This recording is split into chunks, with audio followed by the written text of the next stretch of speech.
We are all gathered here today in the sight of God and angels with the presence of our friends and loved ones to celebrate one of life's greatest moments. Always remember that marriage is honorable. It is created and instituted by God, signifying the mystical union, which also rests between Christ and the Church.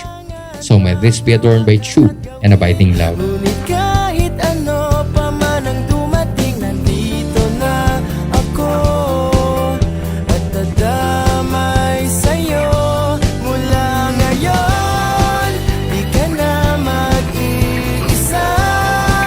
Ilang beses sinubok ni Lord ang relasyon natin, pero pinili pa rin natin ilaban at hindi tayo sumuko. Lahat gagawin mo, maibigay lang sa amin ni Ethan ang buhay na pinangako mo. Madami akong kahinaan at mabilis akong sumuko sa mga bagay-bagay.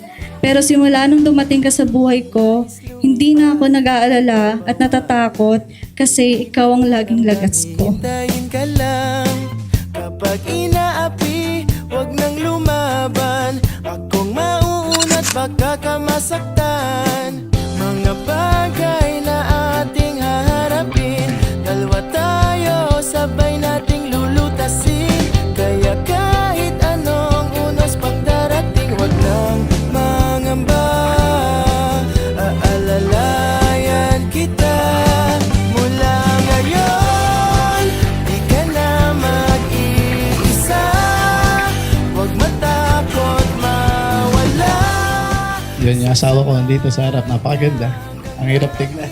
Unang-una, nagpapasalamat ako sa Panginoon, syempre. Dahil binigyan niya ako ng pagkakataon na mapakasalan yung taong magiging katuwang ko sa buhay. Nung tinalikuran ako ng mundo, ikaw yung nasa harap ko. Nagsasabi lagi na, kaya mo yan, mahal. Alam ko, malakas ka. Susuportahan kita. Umuwi ka lang sa akin. Kamusta naman sa pagiging pogi? Wala tayong problema ganyan, boss. College kami nagkakilala. Binubuyo siya nung mga kaibigan niya sa akin. Ginalingan na natin. Ano, na in love sa vida, boss eh. Lungkot at galit pahupain sa aking piling. Mula ngayon, di ka na mag-iisa. Masaya, nakinakabahan. Hindi naman ako tatakbo. Sobrang daming talent, nakakatuwa. Kaya parang feeling ko araw-araw niya ako nililigawan kasi nga, ang galing-galing niya kumanta. Sobrang ganda rin ng ugali niya. Tsaka sobrang maalaga. Tsaka yung full support na binibigay niya sa akin since day one. Magkaiyakan pa tayo dito. Laging nandyan sa piling mo. Sa piling mo, oh, sa piling mo.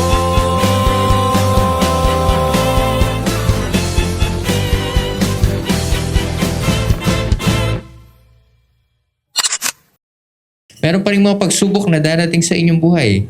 Pero sigurado ako kayo may mga pinagdaanan na. Sa kabila ng lahat ng inyong pinagdaanan, ngayon nandito kayo at pinahahayag nyo na mahal nyo talaga ang isa't isa. We've yelled words we shouldn't. We fought for the best. Those tears we were crying, both happy and Sana sad. kahit kayo may anak na, kahit kayo kasal pa, karamdam nyo pa rin mahal nyo ang isa't isa.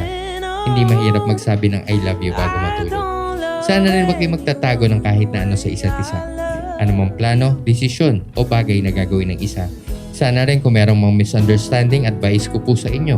Pag-usapan nyo kaagad ng maayos at mapayapa. At remember that communication is very important in marriage. Importanteng sabay kayo magdarasal, magsisimba, kakain, matutulog. Sabay nyong gagawin yung mga bagay na ikasasaya ninyong pareho. Love, respect, trust, and understanding. Sigurado ako magiging matibay kayo. Always put God in the center of your relationship.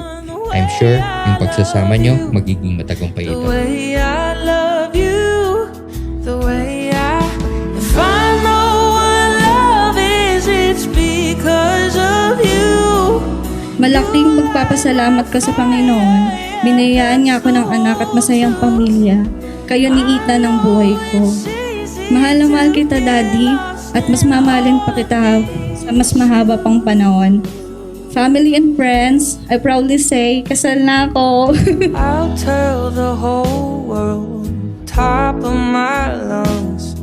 Sa hirap at ginhawa at sa harap ng Diyos, hanggang sa susunod na buhay, ikaw pa rin ang pipili. She is a blessing and her presence makes life complete. If you have a good wife, you have everything. I